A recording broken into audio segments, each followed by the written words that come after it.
कोकणातलं निसर्ग बाजू केलं तर कोकणात म्हणजे कोकण म्हणण्यासारखं असा काय खास रवाचाच नाही. त्या कोकण पण ह्या इथलो निसर्ग कित्येक पिढी इथल्या कोकणी माणसांनी सांभाळून ठेवला. आता शहरीकरण जरी कोकणात वाढत असला तरी अशी अजून काही अशी माणसं जशी तरुण आहेत ते कोकणचा कोकणी पण इथलो निसर्ग जपतो, ती जीवनशैली जगवतो प्रयत्न करतात.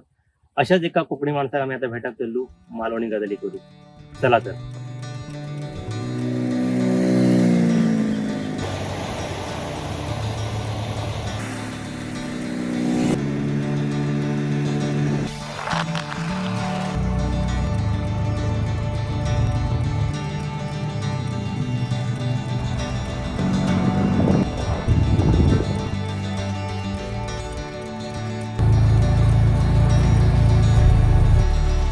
आम्ही आता वेंगुर्ल्यात पोचलो. वेंगुर्ला तालुक्यातल्या तुळस गावात दिलो आणि तुळसमधल्या वाघेरीवाडूत आणि वाघेरीवाडीतल्या बाळूदादाकडे आम्ही आता जातो. चला तर बाळूदादाचा घर कसा आता बघूया.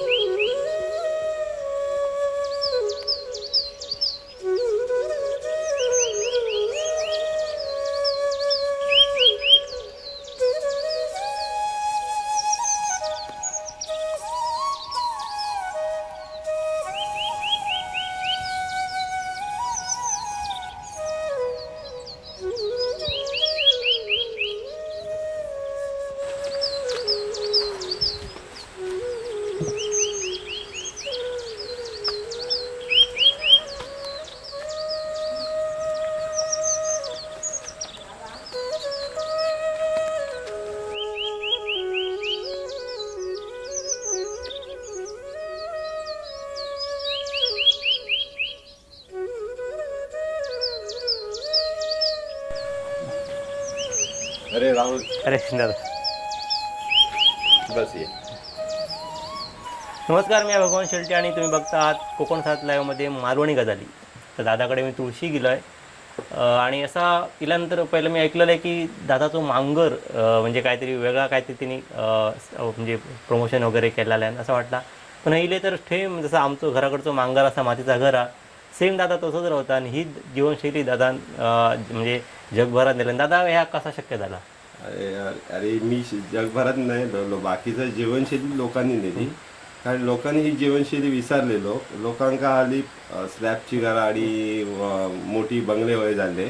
मी आपली तीच जीवनशैली तसंच राहुलंय. पण जेव्हा एखादी गोष्ट तशीच राहता जुनी जाता ती मग कमी होता तसे लोकांका ती आवडाक लागता.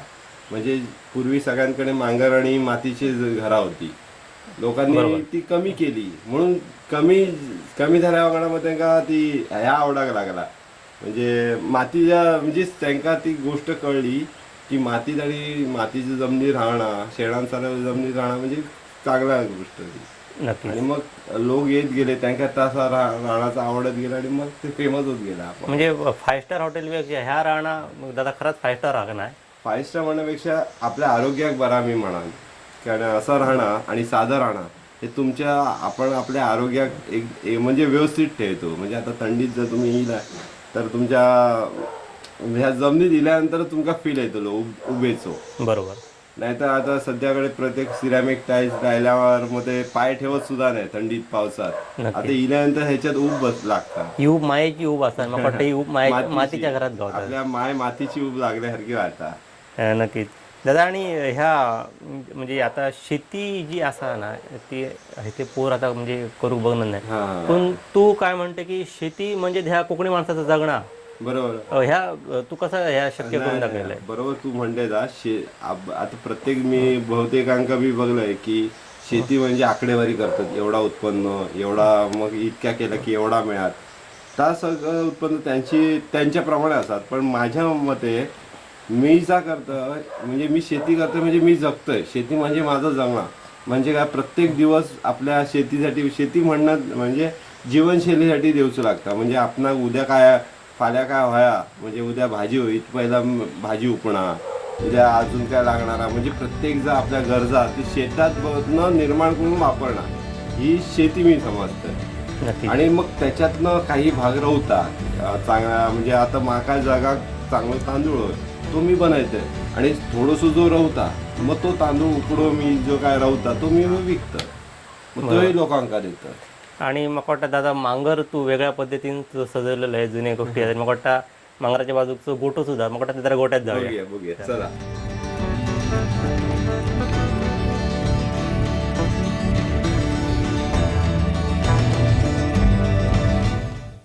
दादा तो मांगर बघलं म्हणजे असं म्हाका वाटतं कोकणात आधी सगळ्या प्रत्येकाच्या घरात मांगर होते.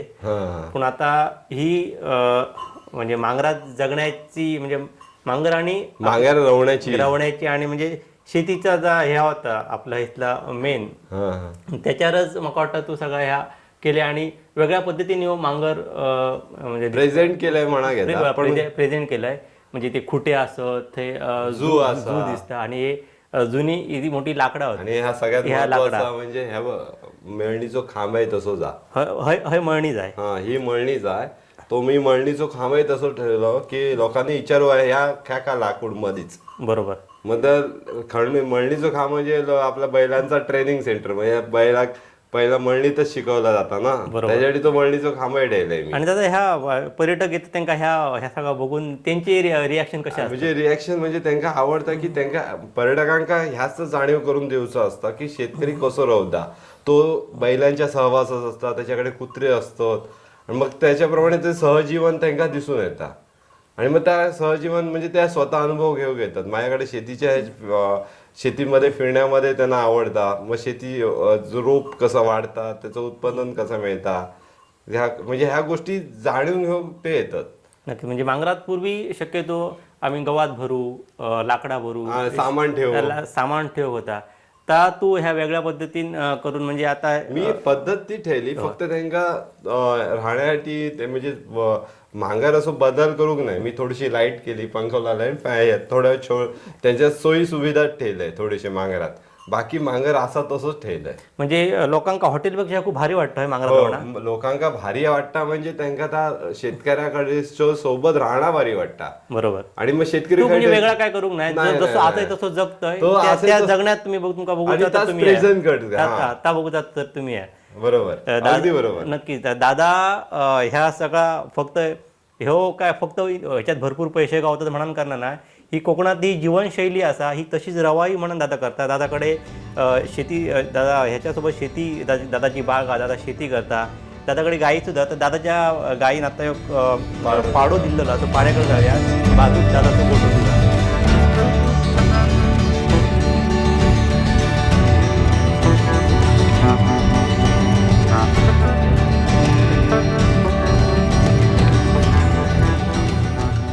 दादा फक्त म्हणजे पर्यटक येतील वगैरे ह्याचा नाही, हे फक्त तू हे लोकांका म्हणजे बघू इथले लोक कसे जगतात ह्याच्यासाठी केलेला. ही बाग असा, शेती हा आणि हो गोंडस आता पाडो झालेलो हा.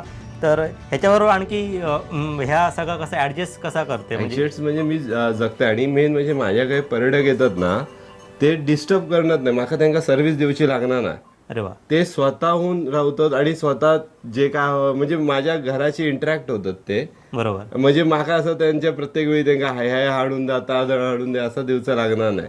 ते स्वतः येऊन मग मी कसं जगते तसंच ते सकाळी उठतात, गायींका हात लावतात, दूध काढताना बघतात, या सगळ्या गोष्टी करतात. ते माझ्याकडे कोंबडी आहेत, कुत्रे आहेत, सगळ्याच गोष्टी असल्याने ते त्यांना त्यांची मुलं त्या मांजरांबरोबर खेळतात गायीसोबत. गायी किती आहेत? गायी आणि 2च गायी आहेत. 2 गायी आहेत. आणि गायींचा म्हणजे आता तू तुझ्या शेतीक मला वाटतं खत वगैरे कमी वापरतं, गायीचं शेण वगैरे वापरतं. अजून काय गायींचं फक्त दुधा व्यतिरिक्त अजून काय? गायींचा उपयोग दुधा व्यतिरिक्त म्हणजे ना, आपला शेणखत एवढं सोन्यासारखं शेणखत आणि ह्या देतातच रे. म्हणजे त्याचा मग जीवामृत करून वापरणं. आणि आमचे थोडे मित्र आहेत ना जे कलकी करतात, त्यांचा वापर मी माझ्या शेतात करतोय. जास्त ह्या खत न वापरता शेण वगैरे ह्याच्यात तुझा काय नॅचरल सगळं असतं. म्हणून तुझ्या मकोटाचा पिकायचा का मागणी म्हणजे मागणी जास्त असं वाटतं? मागणी जास्त पेक्षा पिकायचं म्हणजे काय, मी पिकायते मी माझ्यासाठी पिकायते. म्हणजे मी माझ्यासाठी रासायनिक न वापरता नैसर्गिक शेती पिकायते. आणि मग जर होता तर मग इतर लोकांका देऊ गावता. आणि त्याच्या कारण काय होता की लोकांका तो चांगल्या प्रतीचाही मिळता. म्हणजे आपले कोकम असून दे, दुसरा तांदूळ असून दे, उकडे तांदूळ असून दे, मग लोकांका आता जा मी खातोय, नैसर्गिक खात आहे, तर मग इतर आलेल्या टुरिस्टांका देऊ गावतात. अगदी बरोबर. आणि ते आवडीन घेतात, जी किंमतही बरी असता. मी पहिल्यांदा आधी हीच ना होड्याच्या बाजारासाठी घेऊन बसोय. मग इथे घराकडे जेव्हा टुरिस्ट येऊ लागला तेव्हा ते घराकडे मी माझ्या म्हणजे माका ती वस्तू चांगल्या किमतीने इसल्या इसर देऊ ना, गावली. म्हणजे तू एखादी हिथल्या वस्तू हे किंमत नसता, म्हणजे हे जेव्हा बाजारात घेऊन जातो त्या लोक बार्गेनिंग करतात, पण हय लोकांका बाहेरच्या लोकांका पडता की ही म्हणजे नैसर्गिक ह्याने इलेली वस्तू खत न वापरता मग हवी ती किंमत गावता तुका. बरोबर अगदी बरोबर ते चांगल्या किमतीने घेऊन घेऊन जातात. जातात. अगदी बरोबर. आणि अजून काय म्हणजे असं काय मी भरपूर क्वांटिटी मध्ये प्रोडक्ट करणार नाही, थोडा थोडा असता असता. म्हणजे माझा मग त्या क्वालिटी ती व्यवस्थित क्वालिटी चांगली असतात. राहतात. अगदी बरोबर.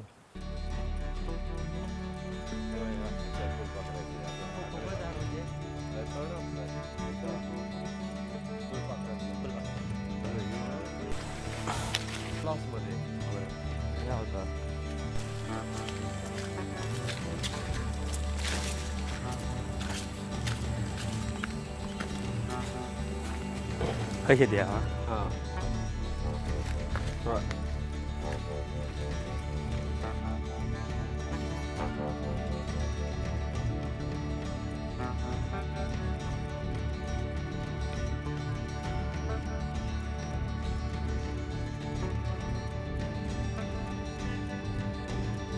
दादा बरीच आता आम्ही जेव्हा बऱ्याच वाटेत जाताना बघत दिलो तर शेती पडसार आहे सगळी, पण तुझ्याकडची शेती सगळी भरलीच सगळ्यांनी लावणी केल्यानी. तू इथं आता शेती करतोय मा बरोबर बरोबर. म्हणजे शेतीत आता बरेच लोक रासायनिक खतं वापरतात. मग वाटतं तू खताचा वापर कमी करतोय. काय होता माहितीये की मी शेती करतोय, भात शेती करतोय. इथे आम्ही काय आमच्या पूर्ण वाडीत किंवा आमच्या गावात पूर्ण भात शेती केली जाता. ह्याच्यामध्ये कसं होतं की आता लोकांका हायब्रिड बिया आणि जास्त हायब्रिड बिया वापरले की जास्त त्याच्यावरच मी येतलं, म्हणजे ती जुनी आपली वालय किंवा जुनी जी बिया होती ती तू जपान ठेवले काय. हायब्रिड बिया म्हणजे जास्त उत्पन्न, आणि जास्त उत्पन्न म्हणजे परत खत आणि ह्या गोष्टी येईल. तर काय जाता की मग मी त्याच्यासाठी मग माझ्याकडचा काळो वेळो पंकज ही लोकल वाहनं सुद्धा मी जपून ठेवले. त्याच्यामुळे त्यांना ती वाहनं लावल्यावर तुका विदाउट खताची सुद्धा ती वाढतात, गरज नाही लागणार त्यांना. जुन्या वाहनांचा फायदा आहे की कमी खत लागतं आणि ह्या आणि कोणतेही ह्या क्लायमेटमध्ये सूट झाल्यामुळे त्यांना म्हणजे ती त्यांना खताशिवाय येण्याची ह्या झाली, म्हणजे उत्पादन मिळत राहतं. बरोबर. ही तू आता हल्ली म्हणजे अगोदर पासून पिढ्यानपिढ्या तू जपान ठेवले की आताच पिढ्यांपासूनच असा. पण पूर्वी कसं वाले बेळो हे होते, त्यातले वाले नाही असं माझ्याकडे, पण बेळो आणि ही पंकज ह्या गोष्टी मी जपून ठेवले. आणि ह्या भातांची चव म्हणजे ती आता संकरित जी भात त्यापेक्षा ही जुनी गावठी मालवणी कोकणातली जी भात त्यांची चव बरी असतात, त्याला मागणी सुद्धा आता बऱ्यापैकी वाढली ना. नाही, चव पण असतात चांगली, पण महत्वाचं काय असतं जेव्हा आपण एखादा भाताचं बी वापरतो आणि आमच्या पूर्वजांनी वाहले बेळो खानो मुणगो किंवा पंकज ठेवलं की त्यांनी आपला अभ्यास केलो, म्हणजे भाताचं उत्पादनाचा अभ्यास झालो. पण त्याचं ते भात खाल्याने आपल्या शरीरावर काय परिणाम होता त्याचा अभ्यास करून ती वापरण्यात दिली. आता काय जातं, आता हायब्रिड बिया वापरतो. हायब्रिड बियांचा उत्पन्नाचा अभ्यास होता, पण ती हायब्रिड बिया खाल्यानंतर आपणा काय काय आजार होतो ह्याचा अभ्यास होऊ नये. असा लोकांका काय वाटतं हायब्रिड बिये म्हणजे पोट भरता बघतं, पण आपण पोटभर खाल्ल्याने ताज अन्न हायब्रिड बियांचा त्यातने काहीतरी डायबिटीज किंवा ब्लड प्रेशरसारखे रोग होऊ शकतो. त्याचा अभ्यास काय झाला, पण आपण त्या उत्पादन करतो आणि खातो. पण जुन्या बियांचा अभ्यास झाल्याने ते आपल्या जुनी बिया सगळी आमची औषधं होती असं म्हणा शकते. मरे औषधं होती म्हणजे आता तू पेज औषधीच गुण असलेली आहेत ना. आणि शेतीत मका वाटतं आता दर सुद्धा या जुन्या भातांच्या एका उकड्या तांदळांका दर जास्त दर जास्त म्हणजे कसं होतं की उकड्या तांदळात परत तोच विषय होता की ती जीवनशैली रेअर असा. जेव्हा जीवनशैली जगतो ते रेअर झाल्याबरोबर मातीच्या घरांना डिमांड दिली, लोक रवा घेतात. तसाच भातांचा किंवा त्यांचे जे आता आपण जुनी भात ती कमी झाली, कारण हायब्रिड वाढले, त्यामुळे जुनी भाता दर वाढलो जास्त. म्हणजे आपले जे पूर्वज आमचे जुने पूर्वज जे आमच्या वाडवडील शेती जी करू होती, मग वाटतं ही शेती असल्या परिस्थितीचा अभ्यास करून ते करू होते आणि तीच खरी शेती असतात का म्हणता. तीच खरी शेती म्हणजे त्यांनी जे बियाणं शोधून काढला तसाच. म्हणजे आपणा काय वाटतं की आता आम्ही हुशार असू आणि आम्ही सुंदर सुंदर बियाणे शोधून काढली, पण त्यावेळी सुद्धा ते पूर्वज हुशार होते म्हणून त्यांच्यानी सुद्धा ते बियाणे शोधून काढलेले होते. म्हणजे चिखलात खायचा लावचा, शेळीत खायचा लावचा असा बियाणा, भरडाक खायचा, डोंगरात खायचा, म्हणजे त्यांनी अभ्यास करून काढलेली शोधलेली ती बियाणी. बरोबर. आपण त्यावेळी सुद्धा त्यांचे प्रयोग चालू होते आणि नक्कीच. आपल्याला काय वाटतं की आपणच इथे सध्या प्रयोग करतो. अगदी त्या बरोबर. चुकतात. म्हणजे आतल्या म्हणजे कृषी विद्यापीठांपेक्षा आमचं कोकणातलं शेतकरी 4 पटीन म्हणजे हुशार होतं. पुढचा विचार करणार होता असं म्हणणं आता. बरोबर. नक्की आता तुमच्या बागेत जाऊया. चालेल इथं जाऊया ना.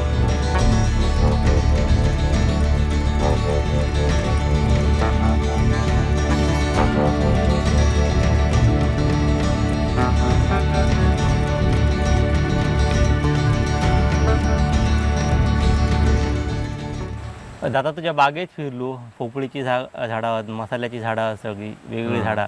आता मला वाटतं तू केरळ मसूनचं काही झाडं आणलंय.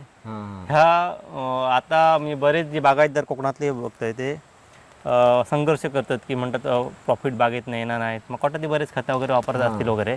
पण तू तुझ्या ह्याच्यात मग कसं आणलं तू बागेत सुद्धा काही रासायनिक खतं नाही, नॅचरल पाण्याचं मॅनेजमेंट वगैरे करून बरोबर, अगदी तुझं काय उत्पन्न येतं त्याच्यात तू भागायत. हे कसं शक्य करतो? कसं होतं माहिती आहे की बरेच जणांचं कसं होतं की परत प्रॉफिट लॉस प्रॉफिटची गणिता मांडली ना होय. की त्याच्यात कुठेतरी काय कमी झालं आणि उत्पादन कमी मिळालं की परत ते लॉसमध्ये.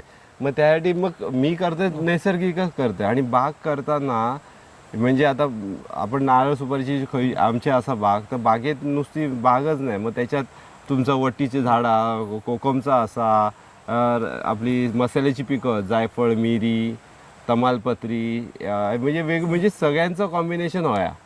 आणि ह्याच्यात कसं होतं बागेत समजा यंदा सुपारी कमी, गेल्या वर्षी भरपूर होते, यंदा कमी मिळतली, मग ते त्या उत्पन्न मग आपण मसाल्यातून मिळताला, मसाल्याची जायफळाचा रेट चांगला, मिरीतसून मिळताला. बरोबर. म्हणजे आणि एकच म्हणजे काय म्हणतात त्या का एकाच प्रकारचा पीक न लावता वेगवेगळी पिकं जर असली ना तर मग त्याच्यावर किडी रोग पण कमी येतात. बरोबर. मग आपण मिश्र पद्धतीतली शेती केली हे तर सगळं अनुभवात शिकत. अनुभवात म्हणजे पूर्वजांकडूनच कळला. काही गोष्टी विद्यापीठातनं थोडेसे गोष्टी कळले, जसे मी पण इतर शेतकऱ्यांना भेटतोय त्यांच्याकडनं बघतोय, म्हणजे सगळ्यांकडनं हळूहळू अनुभवातनं ह्या गोष्टी कळून येतात की काय होता. बरोबर. आणि मग त्याच्यातनं मग आपला बॅलन्स नीट राहता. इकॉनॉमी जो बॅलन्स आहे, सुपारीतनं कमी मिळाले तर मसाल्यातनं मिळतील, मसाल्यातनं कमी मिळाले तर नारळातनं मिळतील, नारळातनं कमी मिळाले तर दुसऱ्या झाडातनं मिळतील. शेती असं काजू. म्हणजे सगळ्या प्रकारचे जर पिकं घेतली ना आपण तर आपलं बॅलन्स नीट राहता. अगदी बरोबर. एकाचवर डिपेंडन्सी ठेवता नाही. दादा तुझा बालपण मग वाटतं मुंबईत गेला, म्हणजे मुंबईत येऊन इतकं सगळं सांभाळणं, की म्हणजे गावातली टिपिकल कोकणी माणसाची लाईफ जगणं, हे सगळं कसं शक्य कसं केलंय तू? खरं म्हणजे मला काय माहित नाही मी कधी असो रवाग लागले, तर मी फक्त फॉलो केलंय वडिलांका आणि आजोबांका. मी मुंबईतून येईल तेव्हा आजोबा रवत आणि मग त्याच्याप्रमाणे जागाक सुरुवात केलंय.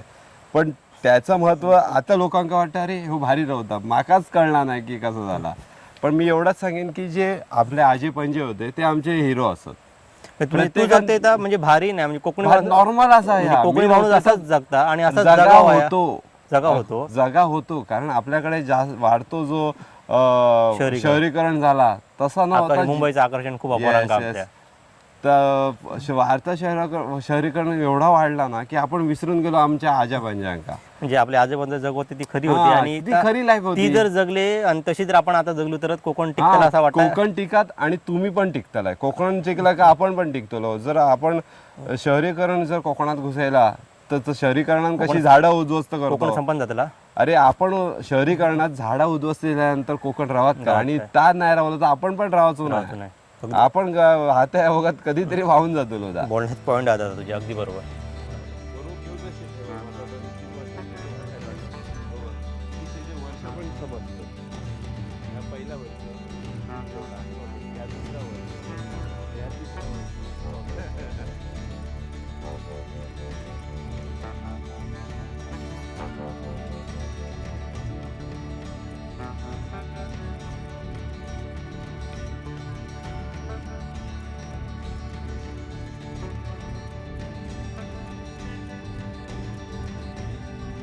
दादा तुझ्याकडे आम्ही बरोच वेळ फिरते, पण असं बघितल्यानंतर जरा आमची जी आम्ही अगोदर असे राहतो, म्हणजे आमचे वडील असताना लहानपणी शेती करत होतो, म्हणजे तशीच तू लाईफ जगते, म्हणजे वेगळं काय तू जग नाही.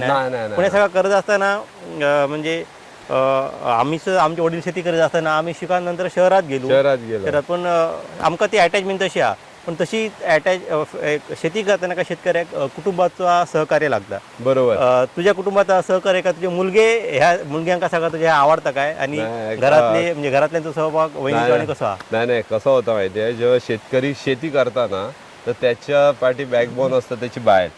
ती जर असेल तर त्या का शेतीत म्हणजे माझ्या जर मी जर शेती करते तर माझं तर निम्मी वाटो त्या बायकांचं जा की त्यांच्यामुळे मी आज शेती आणि आज टुरिझम करू शकतोय आणि त्यांचं मोठं हातभार आहे. आणि दुसरी गोष्ट मुलांचं, जसं मी माझ्या आजोबांकडनं वडिलांकडनं शिकलोय तसं मी माझ्या मुलांका शिकवते. म्हणजे अगदी ते बैल सोडण्यापासून वाडो शेण भरण्यापासून झाडावर चढण्यापासून सगळी कामं ते करतात. शेतीची पण सगळी कामं करतात.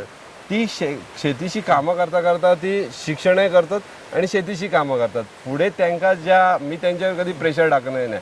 पुढे त्यांच्या आवडीनुसार जाऊची मुभा असा ते खय म्हणजे तू शहरात जाऊन दे नाही तर कुठे, पण शिकवणं माझं काम आहे. नंतर ते त्यांना आवड म्हणून ते माझ्याबरोबर असतं तिथे सगळ्या कामात त्यांची मदत होता. नक्कीच. दादा शेवटचा माझा प्रश्न आपलं वेळ जाय दिलो.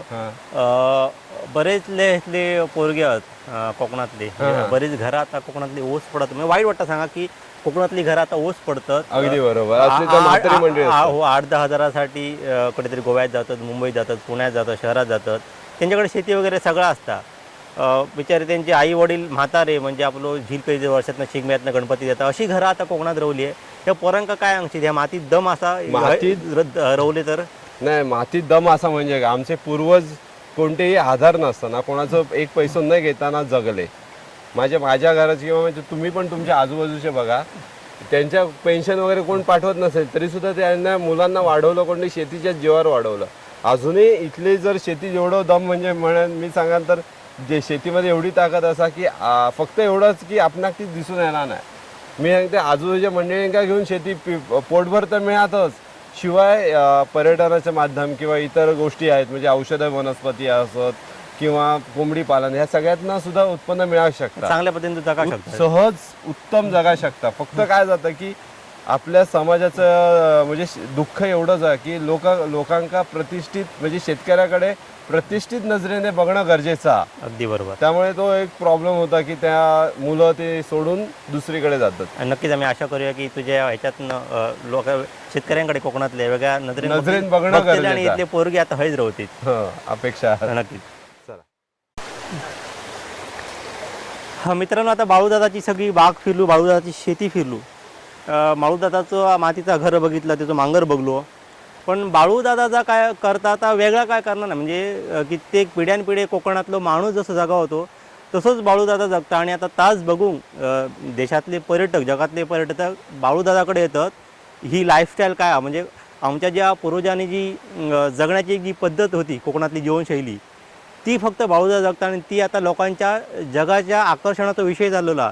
त्यामुळे कोकण जर टिकायचा असला तर आपल्या पूर्वजांनी जसा आपणाक जगाक शिकवला होता, जी पारंपरिक शेती असतात आपली, बागायती असा, ती टिकवून इथला जगणं आता जगाच्या आकर्षणाचा विषय झालेला. आणि तीच लाईफस्टाईल बाळूदादा जगता आणि ती लोकांका आता बरी वाटतं. त्यामुळे कोकणातले जे पोरगे असतात ते पगारा ह्याच्या जॉबसाठी, नोकरीधंद्यासाठी बाहेर जातात, त्यांच्यानी बाळूदादाकडनं प्रेरणा घेऊन असं जसं बाळूदादा जगता तसे जगाचा जर प्रयत्न केला तर आपला कोकण असा त्यांच्या आता परप्रांतीयांची वाईट नजर पडता, इथल्या पडीक जमिनी ती पडाची नाही आणि जा हिरव्यागार जा कोकण असा तसाच रावतला असा माका वाटता. कॅमेरामन साहिल बागवेसह भगवान शेलटे, कोकण साथ लाईव्ह, वेंगुर्ला, तुळस.